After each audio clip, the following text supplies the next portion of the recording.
When he was a young man, our forefather Jacob ran away from home. Escaping his brother's murderous vengeance, his father's judgment, his mother's manipulation, he ran out into the wilderness. When nightfall came, he lay down to sleep, taking a stone for a pillow. What kind of man sleeps on a stone? A man who took nothing with him. A man with nothing to cover himself, no protection. A man who is totally alone in the darkness, with nothing between him and the cold, hard, harsh realities of the world. And then Jacob had a dream.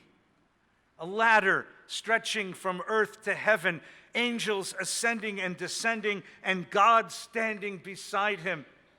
Jacob awoke from the dream and he exclaimed, Achem, yesh Adonai b'makom hazeh, va'anochi lo yadati. God is in this place and I didn't know it. There's something strange about that sentence. The Bible is typically so careful in doling out words, but there is an extra word in that sentence, a word that doesn't belong. The word anochi, I, or rather I am. Anochi isn't needed in the sentence. The next phrase, lo yadati, expresses the same meaning with perfect clarity. What's anochi doing there? Why anochi? Alone in the dark, terrified by the solitude, by the cold mystery of his life, Jacob cries out into the night, Anochi, I am. Does anyone know that I am? Does it matter to anyone that I am? And he receives an answer, I am the God of your fathers. I am with you. I will always be with you. You have a great destiny ahead.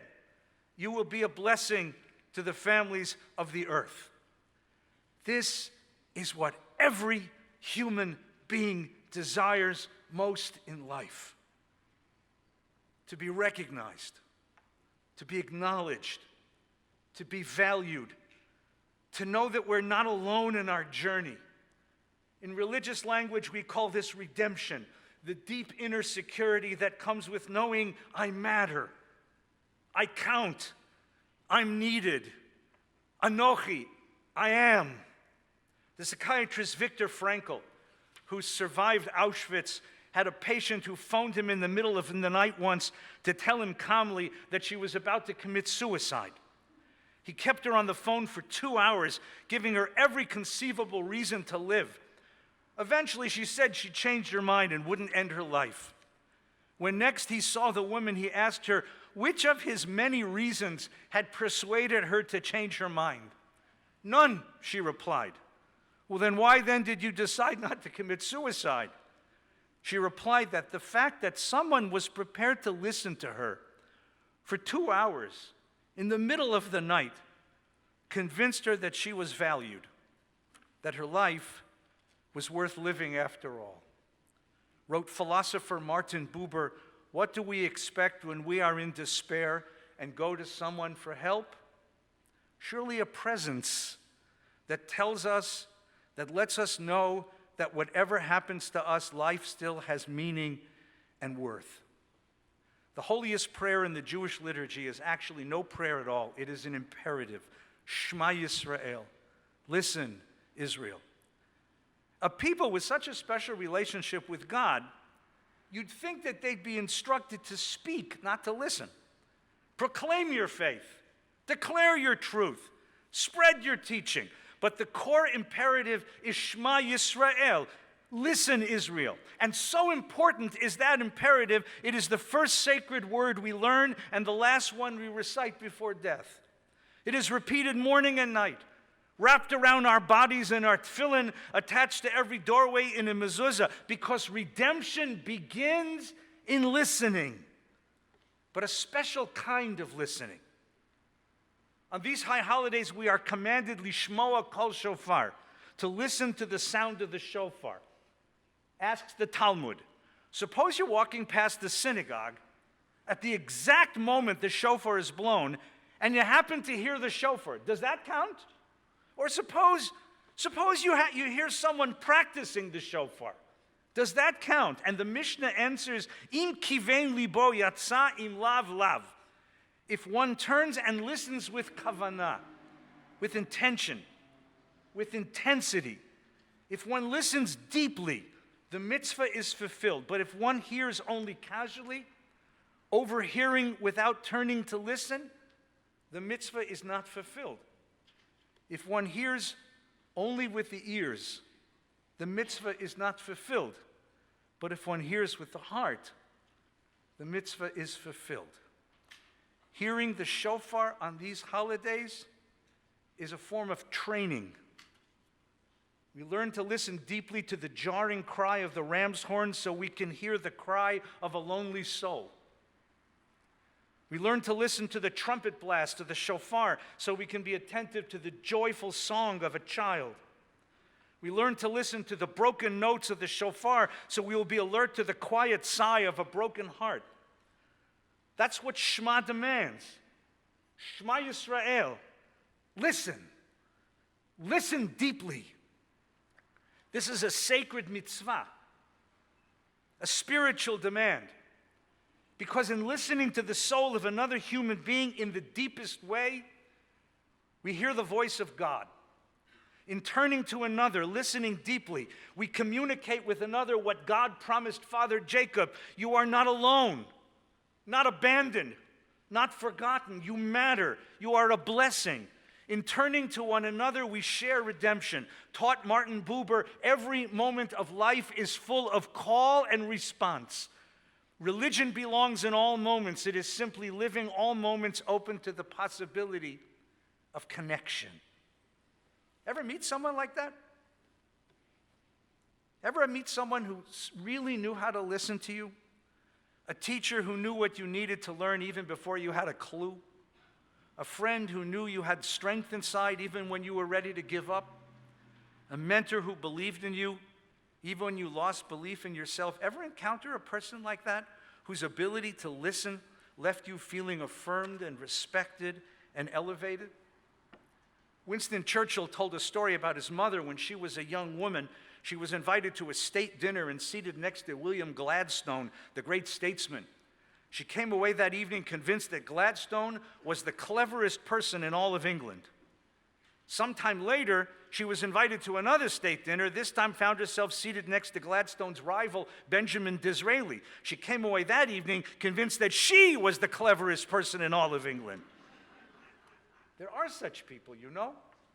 There are such people who are possessed of a kind of inverse charisma. They make us feel heard and understood and valued. Wrote Jonathan Sacks, crowds are moved by great speakers, but lives are changed by great listeners.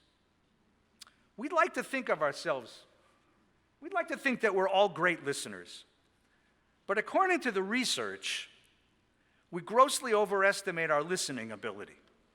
Strangers engaged in conversation can accurately interpret what the other person is thinking and feeling only 20% of the time. For family and friends, it rises to about 35% of the time. For married people, it's a little higher, but not much. In a poll by the Associated Press, a third of married women in the United States said their pets are better listeners than their husbands. And that is certainly true in my house. The business consulting firm McKinsey recently studied the Great Resignation, those who left their jobs after the pandemic. They asked supervisors, why do you suppose these people left? And the supervisors answered, they left to make more money elsewhere. Then they asked those who left, and they answered, my manager doesn't recognize me. We came by this honestly.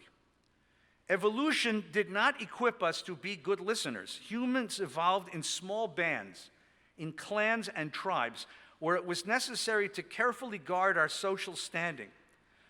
To survive in that environment, we evolved an acute ability to scan a social landscape for cues that our social well-being might be threatened.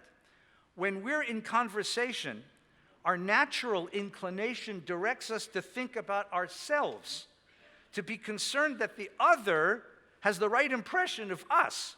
Our evolution instructs us not to listen for feelings and needs of the other, but to ready strategies for raising the other's estimation of us. And our recent social history only amplifies this. Once upon a time, we came to the family dinner table to be heard and acknowledged. Once upon a time, we belonged to a community that recognized us and celebrated us. Once we adhered to a faith that offered a promise of divine love and redemption. But over the past generation, all that's changed. Today, only 30% of families regularly eat dinner together. That's down to a third in the last 20 years. The average American eats only 3 meals a week with a family. For the first 3/4 of the 20th century, Americans were big joiners. Civic organizations, political clubs, social groups all blossomed through the 1970s and then began a sharp decline. Over the past generation, membership in PTA has declined by 2/3. The Freemasons, Kiwanis, and Elks have lost half their membership. And religion? For most of the 20th century, more than 70% of Americans belong to a church, synagogue, or mosque. Since 2000, that has fallen precipitously. Today, less than half of Americans belong. Mainline Protestant denominations in the U.S. draw half as many adherents as they did a generation ago. The fastest growing religious identity in America are the nones, N-O-N-E-S. Those, when asked, what is your current religion, check the box, none. The late Chief Rabbi of Great Britain, Jonathan Sacks, devoted his very last book to what he called cultural climate change. The shift from a culture of we to a culture of I. He said, any anthropologist who looks at us would have to come to this conclusion, where once we worshiped the gods of Olympus, or the God of the Bible, or the nation state, today we worship the self. We have put the self at the center. We've developed a new sacred literature of self-help, a new sacred vocabulary, phrases that simply didn't exist before. Self-esteem, self-respect, self-actualization, self-worth, self-awareness, self-love, and of course our newest sacred ritual, the selfie. Social psychologist Jonathan Haidt was called to Washington recently to testify before Congress on the pernicious effects of social media on the lives of young people. He's interested in the performative quality of social media that tells kids to be someone, to be significant, to be real, you must display yourself. You must project an ideal image of yourself. And this obsession with self-projection, he argued, is destroying a generation of young people, particularly young women. In the middle of his testimony, Dr. Haidt realized that none of the senators were listening to him. They were all busy tweeting their own images and clever comments out to their political followers. All this has profound social consequences. In 2013, Surgeon General Vivek Murthy surveyed the latest data. He was looking for the most acute threat to public health in the United States. He assumed, as all of us would, it might be cancer, or diabetes, or obesity, or addiction, or heart disease. Instead, he discovered that the most serious public health problem in America is loneliness. In a national study commissioned by Cigna Insurance, 36% of Americans reported persistent feelings of loneliness. 54% said no one knows them well. 40% report they lack companionship. Their relationships aren't meaningful. They're isolated from others. The number of adults without romantic partners is up by 1/3, and 27% of Americans are estranged from their immediate family. Loneliness, concludes Dr. Murthy, is as bad for you physically as smoking 15 cigarettes a day. Psychologically, it's even more devastating, especially on kids, on young people. The same national survey found that 61% of young adults reported feeling lonely almost all the time. Depression among young adults in the United States has risen 73% since 2007. The percentage of students suffering from anxiety disorder has doubled since 2008. Teen suicide attempts have risen sharply. When asked, do you find yourself persistently hopeless and despondent? 10 years ago, 28% of high school students responded yes. Pre-COVID, it was 36%. Now it's 45%. Despite all our means of communication and connection, so many in our culture simply feel unheard. People of color feel they're not understood by whites. Rural people feel that coastal elites don't acknowledge them. People on the political left and people on the political right find each other incomprehensible. Women feel perpetually disregarded and disrespected by men. Young people feel that no one listens to them at all. This manifests in a national crisis of mistrust. When asked a generation ago, do you trust your neighbors? 60% of Americans said yes. Now it's 30%. Among millennials, it's 19%. 73% of adults under the age of 30 believe, quote, most of the time people just look out for themselves. And 71% said most people would try to take advantage of you if they got the chance. Alienation leads to sadness, which leads to anger. Not being heard feels like an injustice, which leaves us wounded. When everyone comes to the table carrying a grievance, it's not much of a holiday dinner. When everyone comes to Congress filled with rage, our democracy hasn't much of a future. We look across the divide, we don't see family members or neighbors or fellow citizens. We see rivals, enemies, traitors. We can't discuss or debate or compromise. We only shout past each other. Every social body, a family, a community, a society, a nation, is based upon bonds of trust, communication, empathy, sharing, mutuality. When we lose the art of listening, we lose what binds us together. We have reached a critical moment in our social history. The challenges of this moment of our social evolution exceed the capacity of our social skills. This isn't going to get fixed by government. This isn't going to get fixed by Facebook or Twitter, by social media or any media. This isn't going to be fixed by the marketplace or by business, because they are all fueled and fed by our not listening, by the rage and sadness and desperation of people who feel no one hears them or understands them or appreciates them. If my generation learned anything, it's that the political must begin in the personal. We must be the change we advocate. The biologists tell us that every human cell contains the entire history of the human genome, of human genetic evolution. The Jewish mystics taught us that every human soul contains all the secrets to redemption. The tikkun, the repair, begins with us, with each one of us. It begins in our own families, in our circles of friends. It begins in our community. It begins with a full recognition that Shma Yisrael is God's most powerful mitzvah. Listen, Jews.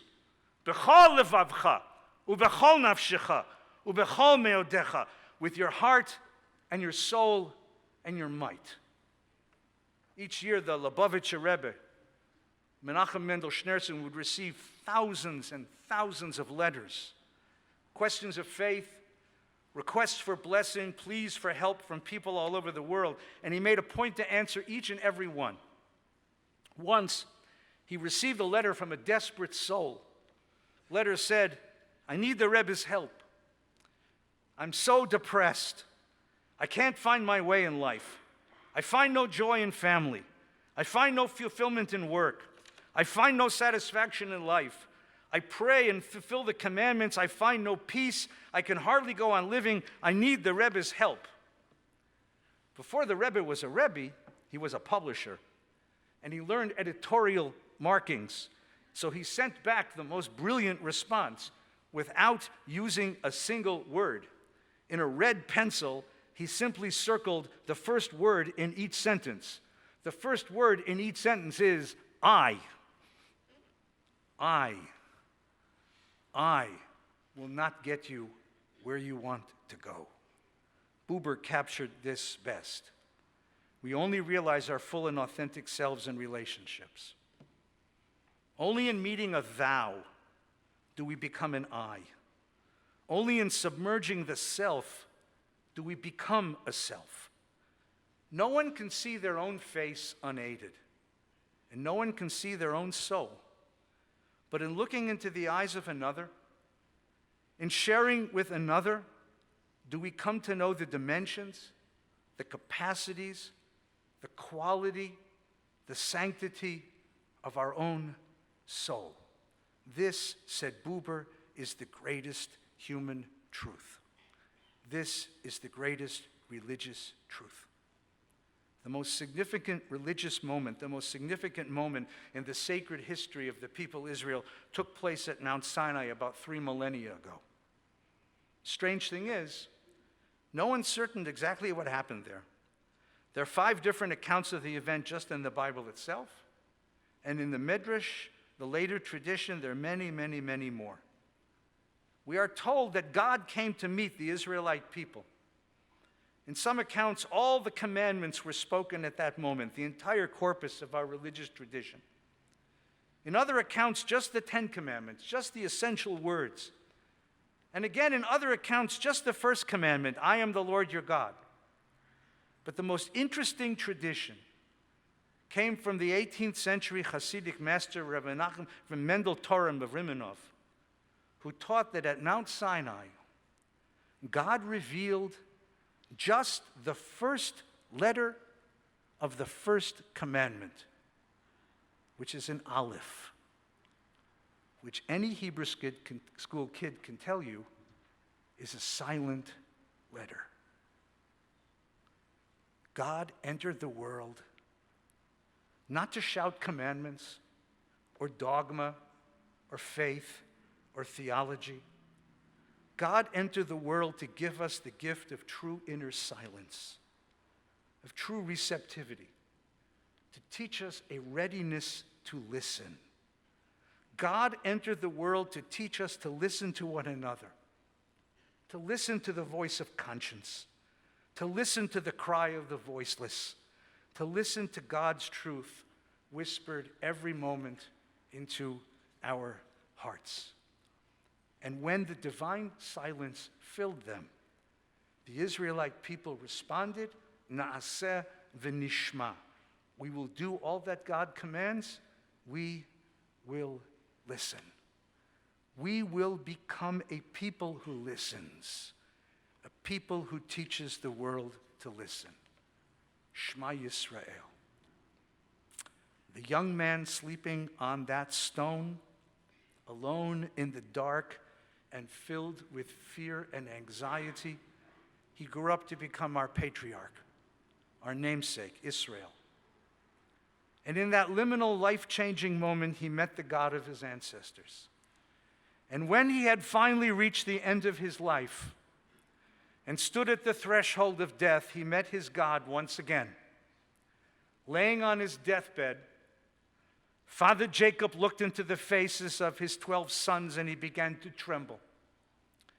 He remembered how he and his brother had spent years and years in murderous envy and rivalry, and how his father and his brother had been estranged from one another, and how his grandfather was alienated from his family. He looked up at these 12 and he wondered, would they too go on living as adversaries, as rivals, as hated enemies, fueled by grievance and envy and bitterness? And when the sons of Jacob saw the worry on their father's face, they divined what troubled him.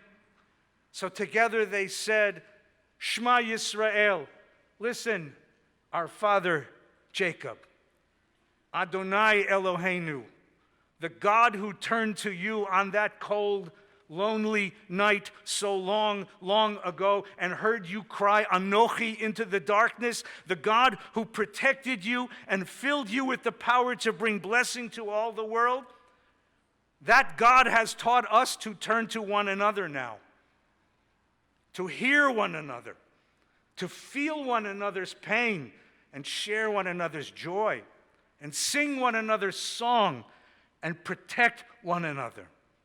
Adonai Echad, we are one. And God has given us this duty, this responsibility, this mitzvah, to teach the world to turn to one another, to hear one another, to feel one another's pain, to share one another's joy, to sing one another's song, to protect one another. And when he heard this, he whispered, Baruch Shem Kivod. Blessed is the name of that God. And he died, knowing that his children had heard the God that protected him. This year, please God, may we hear it too. Amen.